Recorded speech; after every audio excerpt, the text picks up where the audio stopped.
সকলের চরণে জ্ঞাত অজ্ঞাত সর্ব অপরাধের জন্য গললগ্নি কৃতবাস হয়ে ক্ষমা ভিক্ষা করি।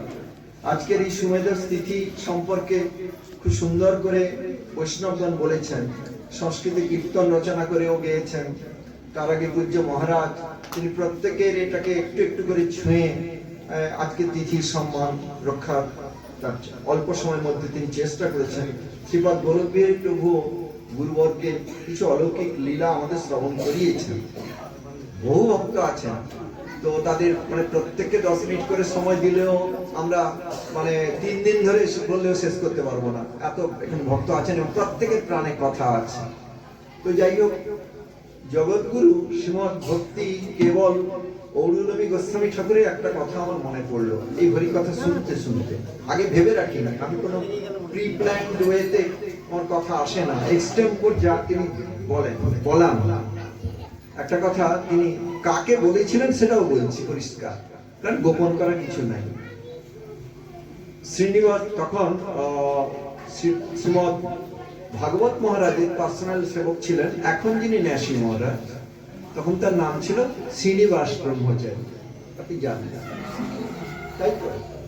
আমি তখন কলেজে পড়ি, তাকে একদিন গুরু মহারাজ বলছেন, আমার গুরুপাদ পদ্ম, শ্রীনিবাস, বাবা আর কাকা এক নয়, বৈষ্ণব আর গুরুদেব এক নয়।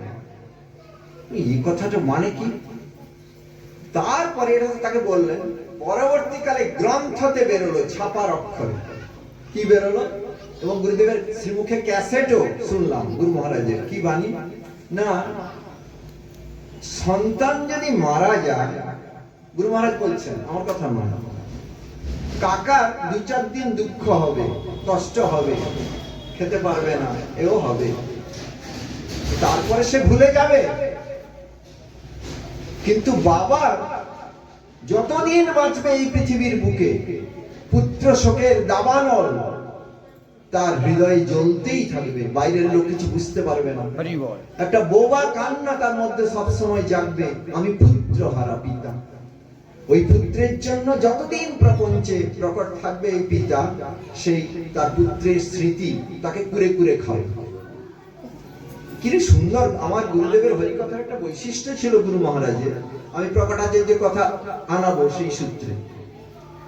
হরি কথা বলবার শৈলী সব আচার্যের সমান নয়।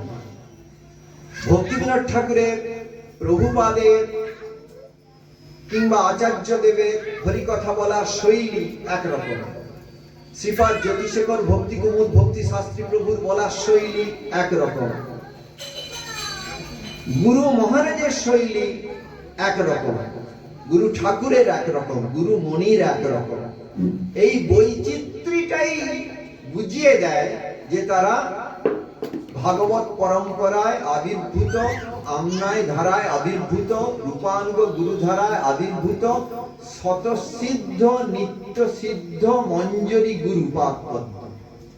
সাধন সিদ্ধ কোন বৈষ্ণব তিনি কৃষ্ণ দর্শন করতে পারেন, সাধনায় তিনি সিদ্ধি লাভ করেছেন, এও সত্য, কিন্তু তিনি রূপানুগ আচার্যের কার্য করতে পারবেন না। একমাত্র তিনিই পারবেন যিনি ওখান থেকে এসেছেন। কার থেকে না, নিত্য ব্রজ থেকে যিনি এসেছেন এবং ব্রজেশ্বরী যাকে পাঠিয়েছেন, যিনি রাদিনী দূত, যিনি সাধন সিদ্ধ নন, নিত্য সিদ্ধ, এবং যিনি সাধকের অভিনয় করছেন বটে, কিন্তু তিনি স্বতঃসিদ্ধ, জন্মসিদ্ধ, নিত্য সিদ্ধ। তার পরিকর ছাড়া, তার নিজজন ছাড়া কখনো এই বিপ্রলম্ভ নাম প্রেম দিতে কেউ সমর্থ নন। রাধা দাস্য সুধানিধি যেটা পাওয়ার জন্য স্বয়ং ভগবান গোবিন্দ লালায়িত, দেহি পদ পল্লব মুদারম, যার দাস্য বিন্দু প্রাপ্তির জন্য গোবিন্দ ভিখারি। হ্যাঁ, তুমি এত বড় প্রেম ধন তোমায় কে দিল? তোমার গুরু মহারাজের ভাষা, রাইর রাঙা চরণ কমলে তিনি এই প্রার্থনা জানান, এত বড় প্রেম ধন তুমি কোথায় পেলে? আমি এই ব্যাপারে দরিদ্র, আমাকে তুমি প্রেম শিক্ষা দাও। এখন এই রায় ঋণ শোধ করার জন্য তিনি এলেন, এগুলো আপনারা সবাই জানেন। কথাটা হচ্ছে কি না, এই জিনিসটা, এই যে ব্রজ নব যুব দ্বন্দ্বের যে রহলীলার ব্যাপার, যেটা শিব বিরিঞ্চির অগম্য, যেটা মানে মনুষ্য জীবের, মানুষ বা এই জগতের কোন ব্যক্তির এই যে পাওয়ার ব্যাপার হতে পারে, এটা গৌরসুন্দর না এলে আমি জানতেই পারতাম না যে এটা কেউ পেতে পারে নাকি। যেটা উদ্ধব কামনা করছেন, পাচ্ছেন না, কামনা করছেন, পাচ্ছেন না। কি গোপী হওয়াটাও নন, একটা ঘাস হবে, তৃণ লতা গুল্ম বৃন্দাবনে পথে প্রান্তরে গোপীগণ পায়ে মারিয়ে যাবেন, তাতেই জীবন ধন্য হবে। ব্রহ্মা তো আরো দৈন্য করলেন। ব্রহ্মা বললেন যে ঘাসটা হওয়ার প্রার্থনা আমার নেই, আমার সে অধিকারই নাই। আমি কি করব না, বৃন্দাবনে যারা নিচু জাতি, যেরকম মুচি, মেথর বা যারা পায়খানা পরিষ্কার করে, এই ধরনের যারা সুইপার, এই যে সমাজের নিচু শ্রেণীর যারা, বলে তাদের বাড়ির সামনে যে প্রস্তর খণ্ড, একটা পাথরের স্ল্যাব হয়ে আমি পড়ে থাকতে চাই। যদি আমি এই ভাগ্যটা পাই, আমি ব্রহ্মাণ্ডের রাজা ব্রহ্মা, এই পথকে আমি এক্ষুনি আমি ছেড়ে দেবো। তো বলে কেন? ওই পাথরের স্ল্যাবে কি না, ওইখানে ওই যে তথাকথিত নিচু জাতির লোকেরা, তারা গরিব, তারা পা ঘষবে, পা ঘষে তাদের তো আর বাঁধানো স্নানের পুকুর ঘাট নাই, ওখানে পাটা ঘষবে, তারপরে ওখানে তারা কাপড়টা কাচবে, তাদের পায়ের ধুলি, তাদের পদ জল সেখানে পড়বে। আমি সেই পাথর হয়ে পড়ে থাকতে চাই। তা দেখুন, সেই তাহলে গোপীগণ কি, এইবার সেই গোপীগণের মধ্যে যারা আবার মঞ্জরি তত্ত্ব, তাদের পদধূলি গোবিন্দ প্রার্থনা করে। একটু অদ্ভুত কথা, গোবিন্দ প্রার্থনা করছেন মঞ্জরিগণে। মঞ্জরি মানে রাধারানীর যারা অন্তরঙ্গা দাসী, সেই দাসীগণের পদধূলি গোবিন্দ প্রার্থনা করছেন। গোবিন্দ পেয়ে যাচ্ছেন এটা বলা হচ্ছে না, গোবিন্দ প্রার্থনা করছেন, তোমাদের পদধূলি দাও, তোমাদের কৃপা না হলে তোমাদের স্বামিনীর দর্শন আমার হবে না। তাছাড়া আমি তো আনাড়ি, আমি তো সেবা করতে জানি না, আমি তো সেবা নিতে জানি, আমি তো ভগবান ভগবান, আমার মধ্যে টনটনে জ্ঞান আছে, আমি পুরুষ পুরুষোত্তম, লীলা পুরুষোত্তম, আমি অসমর্থ সম্ভক্তি শিরোমণি, অতএব আমি সেবাটা নিতে জানি না, সেবা কি করে করতে হয় সেটা আমি জানি না, তোমরা আমাকে সেবা শিক্ষা দাও। তখন তারাও মানে তারা প্রেম রসিকা, তো তারা বললেন আমাদের ঠাকুরানীর সেবা করতে হলে প্রথম ঠাকুরানীর নাম করো তুমি, ঠাকুরানীর নামে তোমাকে তোমার অশ্রু ঝরু। তিনি একদম পুতুল নাচা নেচে যাচ্ছেন কৃষ্ণ। বলছি কিভাবে বসবো? যমুনার তীরে বসে ব্যাকুল হয়ে আমাদের স্বামীর নাম অশ্রু জলে তুমি কীর্তন করো। তিনি তাই করছেন গোবিন্দ। তারপরে যখন সেবা দর্শন যখন করিয়ে দিলেন, কি সেবা করবো না, তুমি কি সেবা করতে চাও না, তার পদকমলের সেবা না, তার পদকমলে অলক্তক করিয়ে দাও। অলক্তক মানে আলতা, সেটা পরাতে গিয়ে কৃষ্ণ পরাবেন কি, রাধারানীর দুটো চরণ স্পর্শ করা মাত্র তার অশ্রুকম্প শ্বেত পুলক বৈবর্ণ বেপথু হচ্ছে, আঁকা বাঁকা সব হচ্ছে। তখন মঞ্জরিগণ বলছেন তুমি আনাড়ি, আমাদের ঠাকুরানী পাটাকে কিরকম করে দিচ্ছ তুমি। তখন কৃষ্ণ কেঁদে বলেন সত্যি আমি পাচ্ছি না, আমাকে তোমরা সুন্দর বলো, আমার মাথায় শিখি পুচ্ছ চূড়া, আমি দেখি ভুবন সুন্দর বড়টারও বলো, কিন্তু ওই শিখি পুচ্ছ চূড়া আমি নামিয়ে দিচ্ছি। রাধারানীর দুটি চরণ কমল আমার মাথায় যদি পাই, তাহলে আমার শিরোদেশ শোভমান হবে, সুন্দর হবে। হ্যাঁ, আমার এইটা আমার আকিঞ্চন মানে অভিলাষ, এটা আমার অভিলাষ। এই রাধারানীর মঞ্জরিগণ এই রূপানুগ গুরুবর্গ, অতএব রূপানুগ গুরুবর্গ আর সাধক বৈষ্ণব, এমনকি প্রবর্তক বৈষ্ণব, এমনকি সাধন সিদ্ধ বৈষ্ণব একাকার নন, একাকার নন। এইটা শ্রীপাদ জ্যোতিষেকর ভক্তি শাস্ত্রী ভক্তি কুমুদ প্রভুর শিক্ষায় পেয়েছিলাম। এইখানে রেমুনায় যখন গুরুমণির গুরু ঠাকুরের যখন তার অভিষেক হচ্ছে, আমরা কাঁদলাম, যার বিয়ে দিনেই নাই পালিয়ে গেছেন বৃন্দাবনে। তো তিনি বললেন আপনারা দুঃখ করবেন না, আমরা সব শ্রদ্ধাঞ্জলি ছাপি টাপি এনেছি, তার আলেখ্যে আমরা তার এ করব। তিনি করলেন। পরবর্তীকালে তিনি মানে একটা সেরিমোনিয়ালি তার প্রেজেন্সে করলেন, সেখানে আমি উপস্থিত ছিলাম তিগিরিয়ায়। সেখানে তার মাথায় পাগড়ি দিয়ে বেঁধে সুন্দর করে তার অভিষেক করলেন, গুরু ঠাকুর নাম দিলেন, কীর্তন করলেন ছিল ভক্তি কুমার প্রভু। এবং বলতে নেই, নিজের কথাই বলবো না, একটা অদ্ভুত কথা, মানে তিনি এত, জানি না ভক্তি কুমার প্রভুর আমি কোনো সেবা করিনি, কিন্তু আমার প্রতি কেন তার স্নেহ ছিল এটা নিয়ে অনেকে ব্যঙ্গ করেছেন। একজন অপ্রকট হয়ে গেছেন, নাম করবো না, অপ্রকটই হয়ে গেছেন তিনি ব্যঙ্গ পর্যন্ত করেছিলেন। এইখানে যখন ভক্তি কুমার প্রভু বললেন, আমাকে গুরু ঠাকুর বললেন তুমি কিছু হরি কথা বলো প্রভুর বাড়িতে, তখন প্রভু গত হয়ে গেছেন। তখন আমি আমার মতো করে গুরু ঠাকুরের মহিমা বললাম। বলার পর ভক্তি কুমার প্রভু উঠে পড়ে বলছেন, আমি অভিভূত হয়ে যাচ্ছি। এই কথা আমি কোনোদিন, মানে আমি অভিভূত হয়ে যাচ্ছি। আমার এমন কি কথায় তিনি অভিভূত হয়ে যাচ্ছেন? বলছেন এই কথা বিশ্বের সর্বত্র চেতন প্রাণ যেখানে আছে সেখানে এই কথার অনুরণন হচ্ছে, সবার প্রাণের বেতারে এই বাণী বেজে যাবে। তখন একজন ব্যক্তি বললেন, তিনি এখন চলে গেছেন, তিনি এককালে গুরুদেবের সেবা করেছিলেন, পরবর্তীকালে গুরুদেবের এগেনস্টে তিনি মামলাও করেছিলেন। যা তিনি মন্তব্য করলেন আমাকে শুনিয়ে যে একটা ভিত্তিহীন কথা বলে গেলেন ভক্তি কুমার প্রভু। রাধাপদ প্রভু এখানে কথা বললো, সেটা তাতে তিনি অভিভূত হচ্ছেন, সেইটা বিশ্বের সর্বত্র চেতন প্রাণের বেতারে বেজে যাবে। কি মজা, রেডিও নাকি? ব্যঙ্গ করলেন। তখন করেছেন আমি তাতিও নি মাতিও নি, কারণ আমি জানতাম যে আমাকে দিয়ে গুরু ঠাকুর যা বলিয়েছেন আমার তাতে কোনো কৃতিত্ব নাই, কোনো বাহাদুরি নেই। আমি আমার গুরুবর্গের বাণীর পিয়ন, নির্ভীকভাবে সত্য কথা বলে যাব। আমার গুরু মহারাজ যে কথা বলে গেছিলেন, বৈষ্ণব আর গুরুদেব এক নন, কাকার বাবা এক নন, তাই বলে বৈষ্ণব অপরাধ করার কথা বলে যাবেন না। এটা বলেছেন, এটা ইংরেজিতে বলে ফাইডেলিটি। স্বামী দুজন হন না, আকাশে সূর্য দুটি হয় না, সূর্য একটি, গ্রহগণ অনেক, নক্ষত্রগণ অনেক, কিন্তু জগৎ গুরু একজন।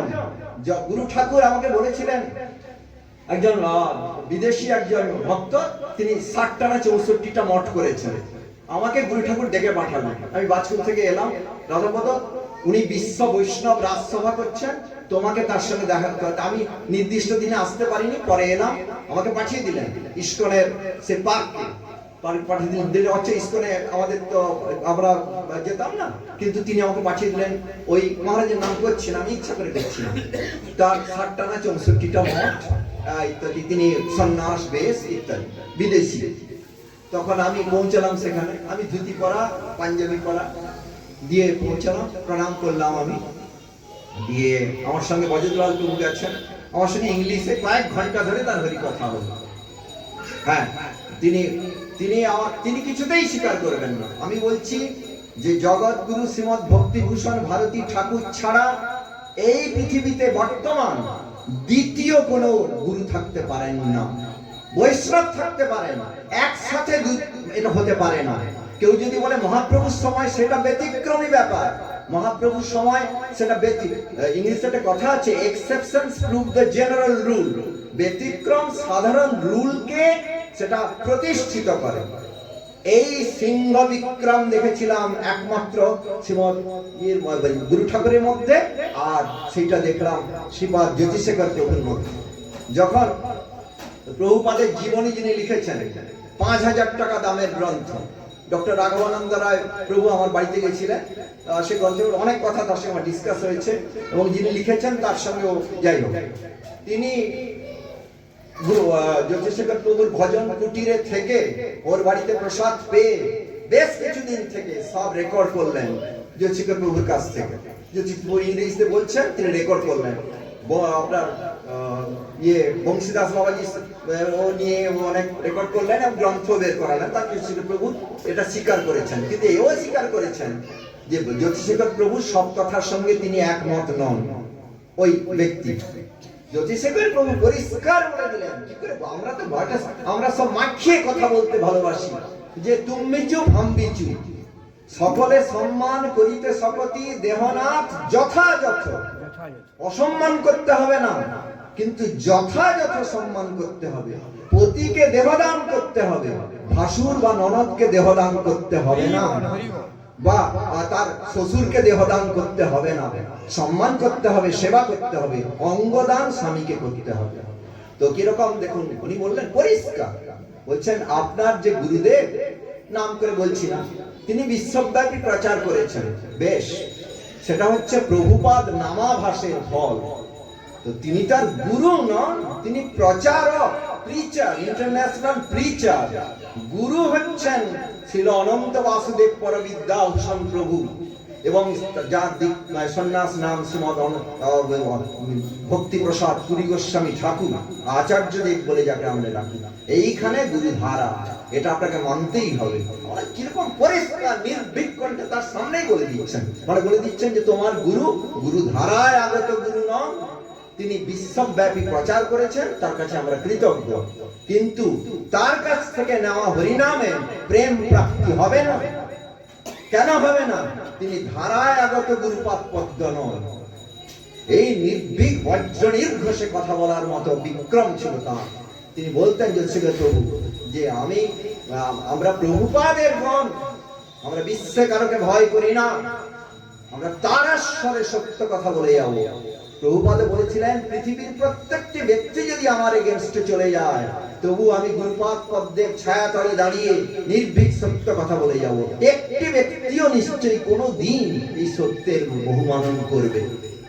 গুরু মহারাজ সেই জন্য বললেন, এবং গুরু ঠাকুর এবং গুরু মনির মধ্যে কিরকম লিঙ্কটা দেখুন। যখন গুরু ঠাকুর এটা আমি বকবক করলাম, তারপরে আমাকে বজ্রধর প্রভু বলেন চলুন প্রভু, এখানে আর বেশি সময় নষ্ট করে লাভ নেই। কিন্তু ওই ব্যক্তিকে কিছুতেই রাজি হচ্ছেন না, ওই ব্যক্তি রাজি হলেন না। তিনি বললেন আপনার গুরু কি আমেরিকায় গেছেন? বললাম না। তাহলে আমেরিকার ভক্তদের উদ্ধার করবে কে? আমি বললাম যে আমেরিকার সূর্য আর ভারতের সূর্য কি দুটো? বলছে না, তা নয়।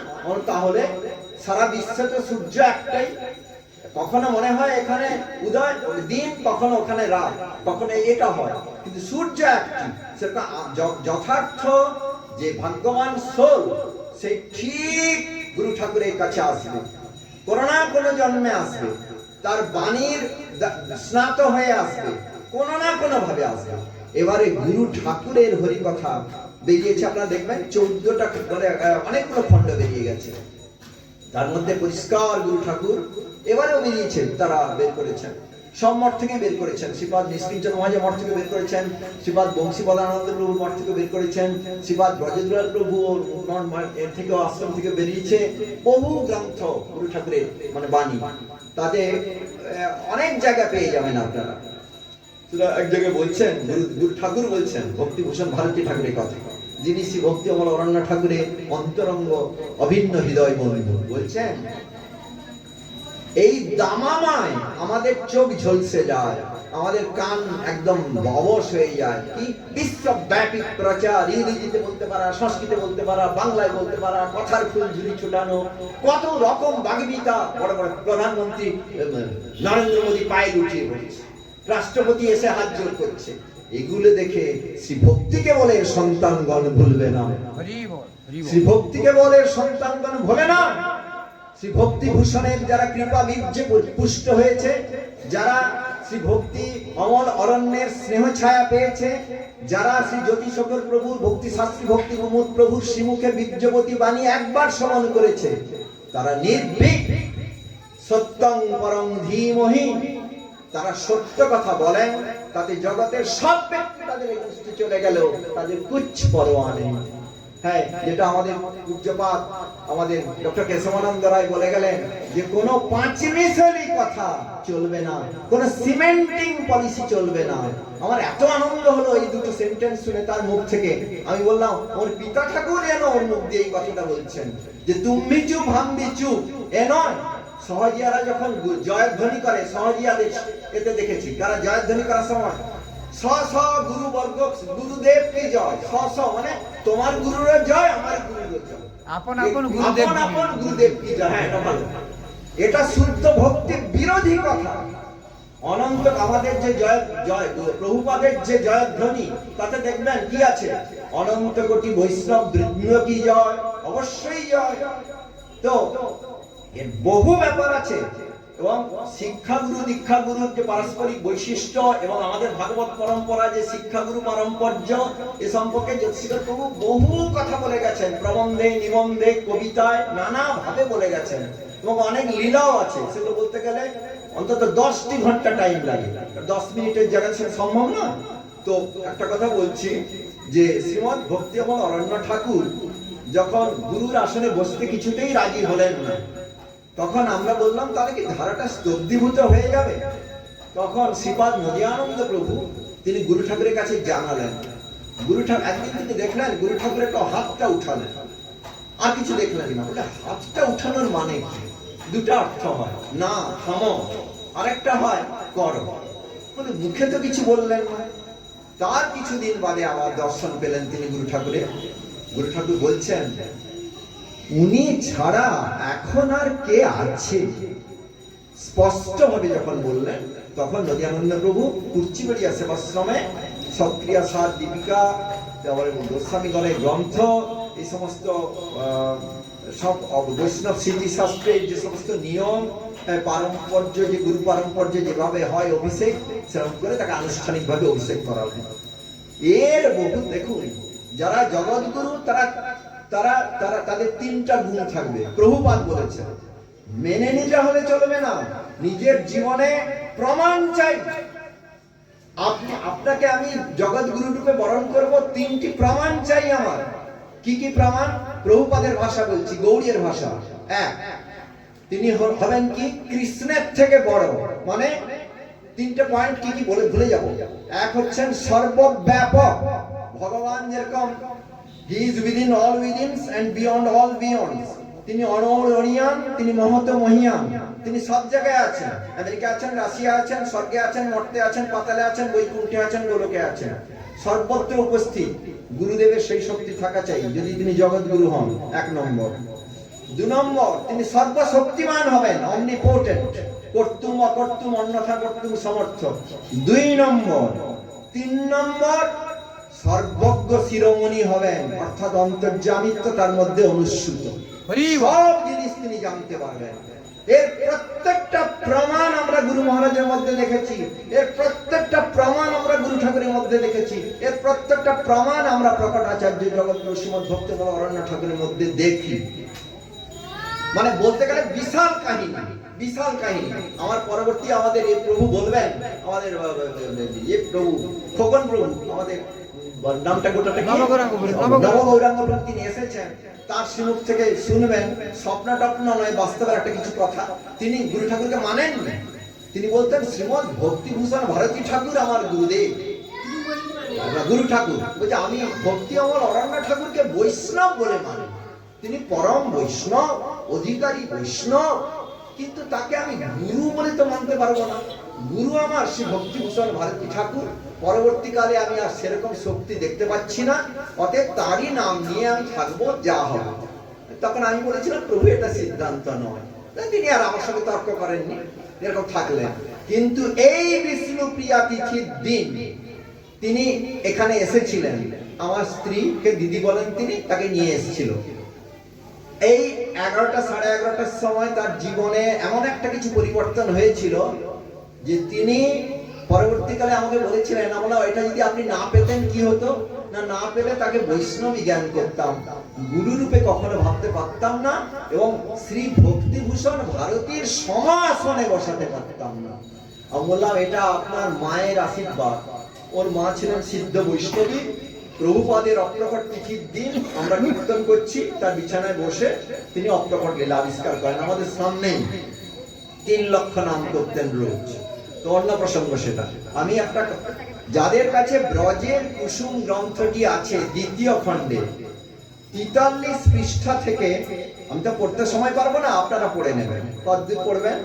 43 পৃষ্ঠা থেকে মানে বলে যাচ্ছেন নিজেকে তিনি লুকিয়ে রাখছেন, তিনি যে গুরুধারা সংরক্ষণ লুকিয়ে রাখছেন, এবং ভক্তি অমল অরণ্য ঠাকুরকেই তিনি চিহ্নিত করে বলে যাচ্ছেন ইনি শ্রী ভক্তিকে বলে পরিপক্ক সন্তান, তার কাছে প্রেম পেয়েছেন, ইনি পরবর্তীকালে দেখবেন ধারা সংরক্ষণ করেন। এর মধ্যে আমি পড়বো না, কোন জায়গায় মোটা অক্ষরে আছে, সেই লাইনগুলো পড়ছি। শ্রীমদ ভক্তি অমল অরণ্য মহারাজই একমাত্র ছিল গুরুদেব শ্রী ভক্তিকে বলে বাণী বীর্যে ও তার অপূর্ব সেবামৃত শিক্ষা পরিপুষ্ট ধারায় সঞ্জীবিত, অঙ্কুরিত, মুকুলিত ও প্রস্ফুটিত হয়ে উঠেছেন। একথা ত্রিকাল সত্য, চিরন্তন সত্য। পড়ছি না, সব ছেড়ে যাচ্ছি, বহু কথা। আরেক জায়গায় একটা মোটা অক্ষরে আছে, মোটা অক্ষর। পরম প্রিয়তম ছিল গুরুদেব শ্রী ভক্তি কেবল ছিল অরণ্য মহারাজকে সত্য সত্যই অমায়ায় কৃপা করেছেন। তাকে মহা প্রেমে বুকে জড়িয়ে ধরে আলিঙ্গন করেছেন। দুই করকমল তার মাথায় প্রদান করে তার উপর আন্তরিক প্রচুর আশীর্বাদ বর্ষণ করেছেন। তারপরে এক জায়গায় বলছেন যে ছিল ভক্তি অমল অরণ্য মহারাজ, তার যে তিনি যে কত বড় সন্ন্যাসী এবং তিনি যে অকিঞ্চন বৈষ্ণব শিরোমণি, সেটা তথাকথিত মরালিস্ট নীতিবাদীগণ বুঝতে পারবে না। সেই সম্পর্কে দু একটা কথা। শ্রীপাদ অরণ্য মহারাজ সে ছিল গুরুদেব ও তার অনুরক্ত সেবক সেবিকাগণের সেবার জন্য, গুরুদেব এবং তার বৈভব বৈষ্ণবগণের সেবার জন্য তিলে তিলে গায়ে মন বাক্যে জ্বলন্ত আত্মাহুতির আদর্শ প্রদর্শন করেছেন। এটা বৈষ্ণব জগতে অতুলনীয়, অবর্ণনীয়। অরণ্য মহারাজের অন্তর্নিহিত গুপ্ত হৃদয় সন্ন্যাসের পরিচয় অনেকেই জানতে পারেননি।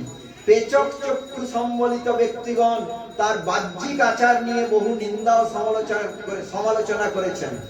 তা ভক্তি সিদ্ধান্ত সম্বলিত বাস্তব সত্য নয়।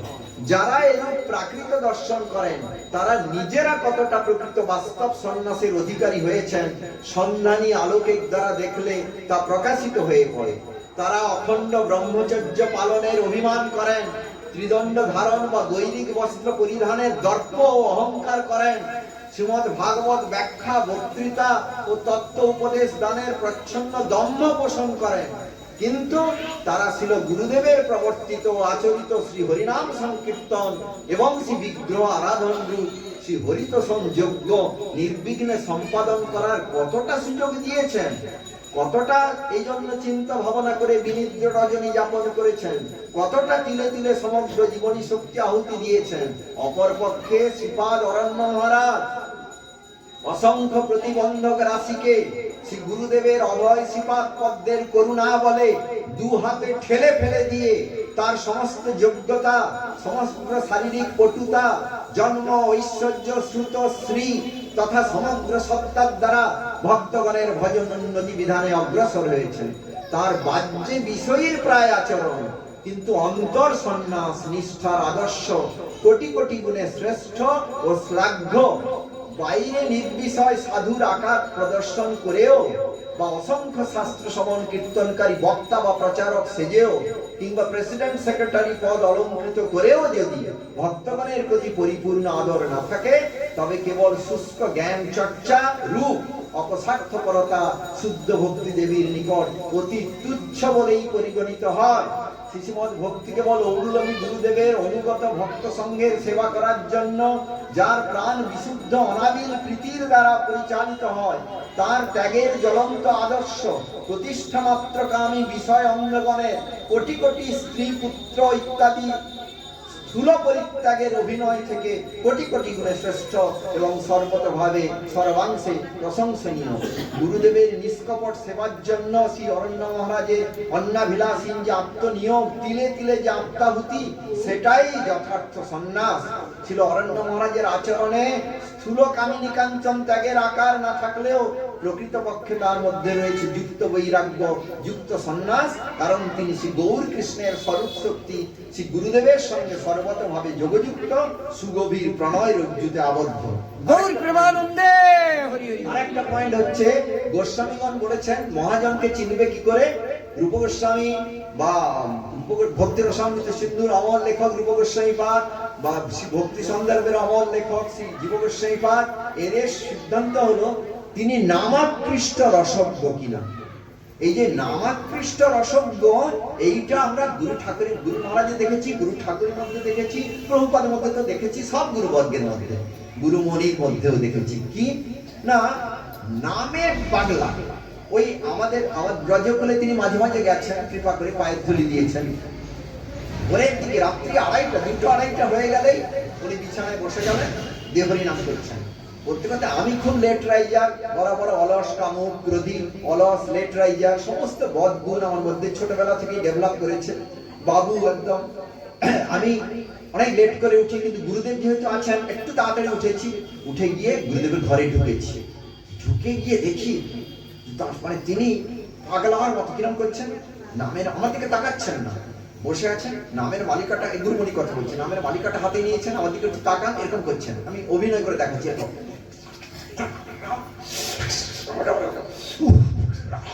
এরকম হচ্ছে, এরকম এরকম এরকম জড়িয়ে যাচ্ছে। কি যেন অমৃত পান কি করে বলি, এখন সময় কীর্তন করবে না, এখন আজকে কীর্তন টীর্তন বাদ দাও, গুরুমণি এখন নামে ডুবে আছেন। এবার কিছুক্ষণ করার পর না ওই আগুনের তাপটা আমি পাচ্ছি।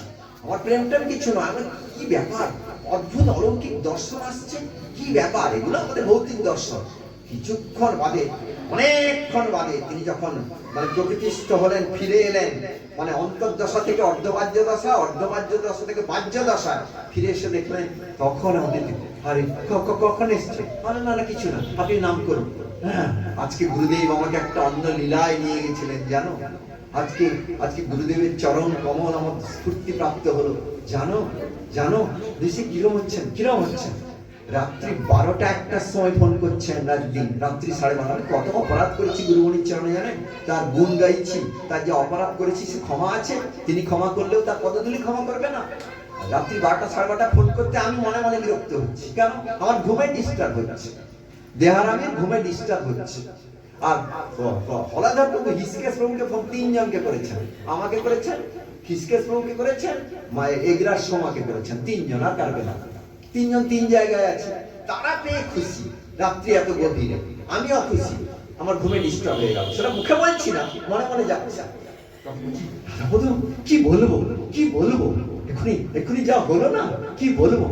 যদি হিসকেশ প্রভুকে বলছেন একই কথা, আস্বাদন করো হিসকেশ, আস্বাদন করো। কি আস্বাদন করবো, আরে সে কথা বলতে বলতে একটু হয়ে যাচ্ছে। বলছেন আমি সেখানে রাধাকুণ্ডে সেই নিত্য ব্রজে চলে গেছি জানো। সেখানে গুরু মহারাজ তিনি অপরূপা সুন্দরী, তিনি বিনোদিনী মঞ্জরী, কি সুন্দরী জানো। তিনি ড্রেসিং টেবিলের সামনে সাজছেন, এবং আমি তাকে সাজের জিনিসগুলো, আমিও কিশোরী, আমি তাকে এক একটা সাজের জিনিস বাড়িয়ে দিচ্ছি, তার পায়ের নুপুর, তার গলার হার, তার বাজুবন্ধ, সব আমি তাকে এক একটা সাপ্লাই দিচ্ছি। তিনি কানের দুল আমি দিচ্ছি, তিনি সেগুলো পরছেন আয়নার সামনে, ড্রেস করে নিচ্ছেন, কারণ তিনি যাবেন এখন ব্রজ নব যুবদ্দমদের সেবায় যাবেন। হ্যাঁ, বলছেন কি আনন্দ, কি আমি এখন আস্বাদন করো, তুমি আস্বাদন করো। তখন আমি তো ওটা শুনলাম, শুনে আবার ফোনটা অফ করে ঘুমিয়ে গেলাম। আমার কোনো আস্বাদন হয়নি প্রভু, সত্যি বলছি আপনাদের, মিথ্যা কথা বলবো না। হলধর প্রভু বলছে ঘুম সবে ধরছিল 12:30-1টা, বলছে ফোন পাওয়ার পর বলছে আস্বাদন কি করব, কি আস্বাদন, বলছে নামের মালিকাটা নিলাম। বলছে আর প্রভু নামের মালিকা যেন ছুটছে হরিনাম, হরে কৃষ্ণ বলছি যে অশ্রু বেরোচ্ছে, আর নামের মালিকা যেন ছুটছে হরিনাম, কি আনন্দ। সে সারা রাত্রি জেগে হরিনাম করছে, আমার ধন্য আপনি। আর একে জিজ্ঞেস করলাম তোর কি হয়েছিল, বলছে সে প্রভু অনেক কথা, একটু বল, গোপন কথা বলতে নাই তো নিজেদের মধ্যে বল না।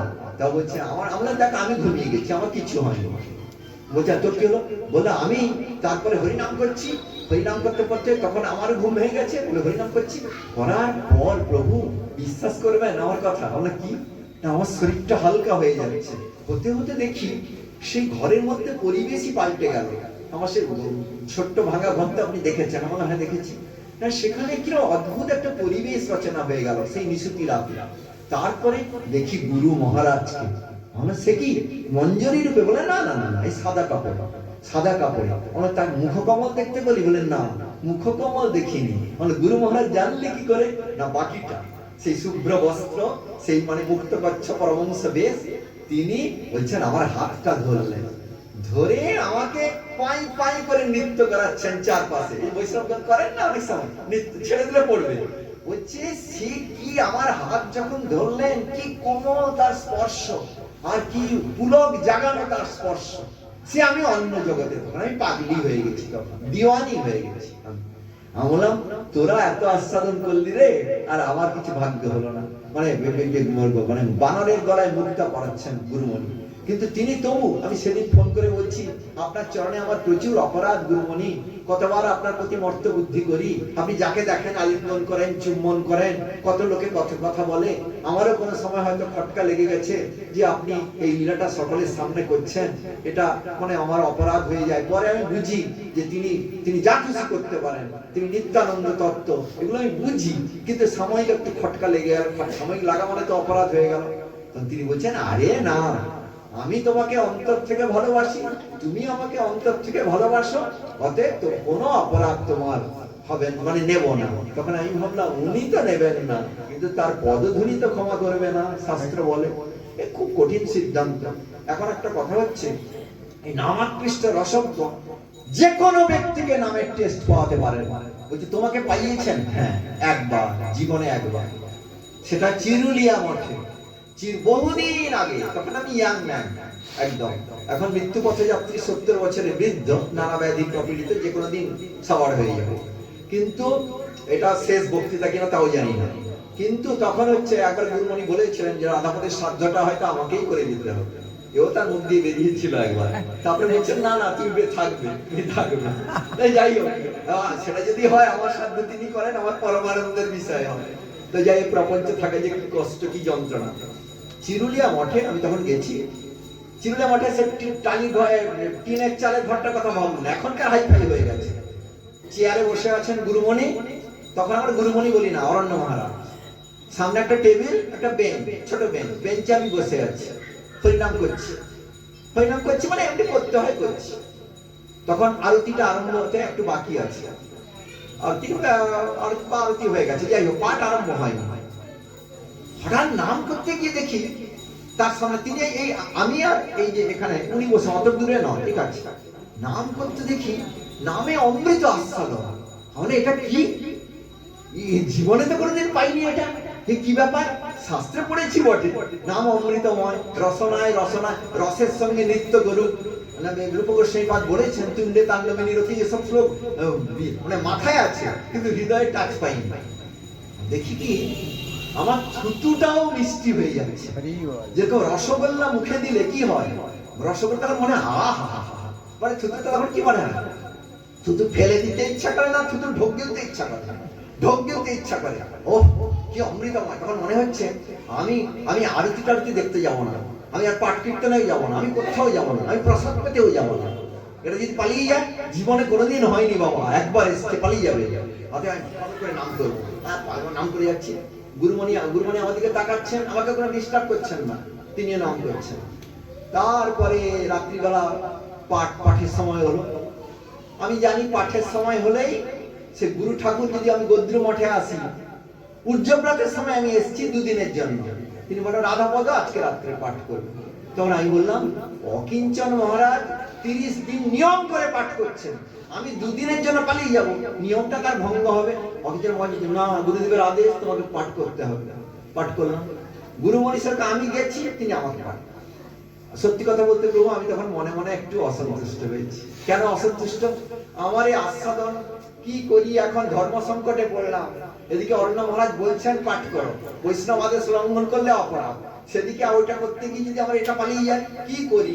আমি তখন ভাবছি হে নাম প্রভু, আমি একটু আদেশটা পালন করে আসি, তুমি আছো তো, কিছুক্ষণ থাকবো, আমি যাই। দিয়ে ওখানে পাঠ করছি, আমার মন পাঠের দিকে নাই, আমার খালি যাবো আছে না পালিয়ে গেছে। দিয়ে আমি কোন রকম পাঠটা শেষ করলাম, যাও 30-40 মিনিট পাঠ। এবার পাঠ করতে গিয়ে পাঠের বিষয়ে মন চলে গেছে। পাঠটা শেষ করে আমি আর কীর্তনে অপেক্ষা করি। আমরা আপনারা এবার মহামন্ত্র করে দিয়ে একটু আসছি, আমি কিন্তু ওটা আছে না পালিয়ে গেছি। গিয়ে আমি বসলাম, হরে কৃষ্ণ নেই, আমি বললাম আছে। আমি ভালো করে ধ্যানস্থ হতে হবে, প্রসাদটা পেয়ে নি, কোনো রকম না পেলে আবার তারা উদ্বেগ পাবে, কোনো রকম পেয়ে আমার ঘরে দরজা বন্ধ করে দেবো, আলো অফ করে দেবো, মশারির ভিতরে, আমি তো তোমার, তুমি তো আমার। হরি বল। নাম প্রভুর সঙ্গ, হ্যাঁ, যেরকম পতি আসল, আর তো কেউ নেই, এরকম হবে। তখন আমি বলছি যে বেশ।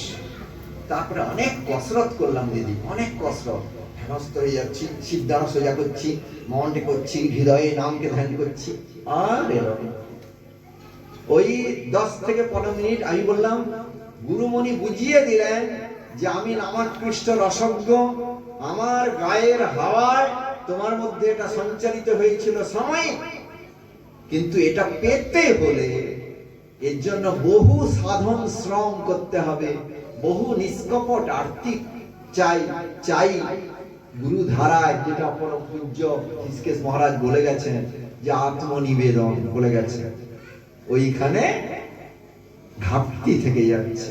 যত বক্তৃতা দিই আত্মনিবেদন গুরুপাদ পড়তে হলো না, অতএব সব জানবে কিন্তু চাকতে পারবে না। বলতা আমার গুরু মহারাজের ভাষা দিয়ে শেষ করি, একটা গুরু মহারাজের ভাষা বলছেন, একটা শিশির ভেতরে আছে মধু, কাঁচের বাইরে বসে আছে বলতা ভাবছে আমি মধুই খেয়ে নিলাম, কিন্তু সাধারণ জ্ঞান থাকলে বলতা সে বুঝতো তুমি বোতলের বাইরে বসে আছো, মনে হচ্ছে মধুর ওপরে, বোতলের ব্যবধান রয়ে গেছে। তাই অনেক থিওরিটিক্যালি অনেক কথা আওড়ানো যায়, বড় বড় বুলি গ্রন্থ পড়ে বাগ্মিতার দ্বারা, বস্তু পাওয়া যাবে না। বস্তু তিনি পাওয়াতে পারেন যিনি পেয়েছেন। গুরু ঠাকুর কড়া কথা বলেছেন, প্রভুপাদ আরো কড়া কথা বলেছেন। সেসব কথা শোনার পর না আমি বলি, বাবা এই প্রভুপাদ বলুন, আমার বলার ধৃষ্টতা। প্রভুপাদ কি কথা বলেছেন জানেন? যেটা গুরু মহারাজ কোট করেছেন, বলছেন সাজা গুরু কাছে যারা হরিনাম দীক্ষা নিল তারা পরবর্তী জন্মে মশা, মাছি, শৃগাল হবে। এটা ছাপা হয়েছে। আমি বললাম এত কড়া কথা, বাবা আমি এই কথা বলার অধিকারী নই, এই প্রভুপাদ বলতে পারেন, কারণ প্রভুপাদ ঈশ্বর, তিনি ভগবান, তিনি বলতে পারেন, তিনি কারকে ছাড়েন না। মানে তিনি ভাবতে পারেন তিনি শ্রী রামকৃষ্ণ দেব যারা জগৎ যাকে সম্মান করে, তিনি তার কথাকেও খণ্ডন মণ্ডন করে দিয়েছেন। এমনকি ভক্তি বিনোদ ঠাকুর যাকে মহাপ্রভু বললেন কালকে সকালে তোমার গুরু আসছেন, মহাপ্রভু বলছেন, মহাপ্রভু পাঠাচ্ছেন বিপিন বিহারী গোস্বামী, বাগনাপাড়ার গোস্বামী, তিনি আজ গেলেন। মহাপ্রভু বলে দিলেন তোমার গুরু কাল আসছেন। সকালবেলা সত্যি সত্যি পৌঁছে গেলেন, ভক্তি বিনোদ ঠাকুর তার কাছ থেকে দীক্ষা নিলেন। পরবর্তীকালে সেই বিপিন বিহারী গোস্বামী একটা লীলা করলেন, তিনি রঘুনাথ দাস গোস্বামী থেকে জাতি বুদ্ধি করে একটা মন্তব্য করলেন। তখন ভক্তি সিদ্ধান্ত সরস্বতী ঠাকুর কি বললেন জানেন? তীব্র ভাষায় তাকে আক্রমণ করলেন। তাহলে তার পিতা ঠাকুরের গুরুদেবকে তীব্র ভাষায় আক্রমণ করলেন। সে তীব্র ভাষা, সে গালাগালি আপনারা ভাবতে পারবেন না। এবার দেখুন, সেটা যদি আমি করতে যাই মরে যাব না, সেটা প্রভুপাদ হচ্ছেন ঈশ্বর, তিনি করতে পারেন।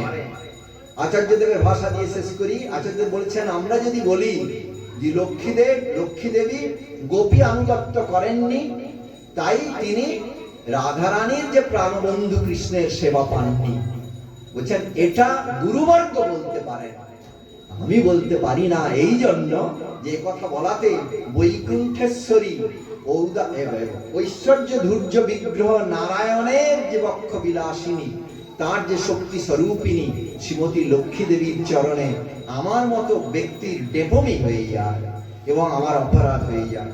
অতএব সব কথা সবার বলার অধিকার নেই। আমি যতটুকু যা বললাম এটা আমার কথা নয়, আমার গুরুবর্গের বাণীর পিয়ন সূত্রে আমি বললাম। অতএব পিয়নের কোনো দায়িত্ব নাই চিঠিতে কি লেখা আছে। তবু জ্ঞাত অজ্ঞাত যদি কোনো অপরাধ করে থাকি কোনো বৈষ্ণব বা বৈষ্ণবীর কাছে, তার জন্য সকাতু ক্ষমা ভিক্ষা করে আমার এই ক্ষুদ্র বক্তব্যে ইতি টানছি। বাঞ্ছাকল্পতরুভ্যশ্চ কৃপা সিন্ধুভ্যেব চ পতিতানাং পাবনেভ্যো বৈষ্ণবেভ্যো নমো নমঃ।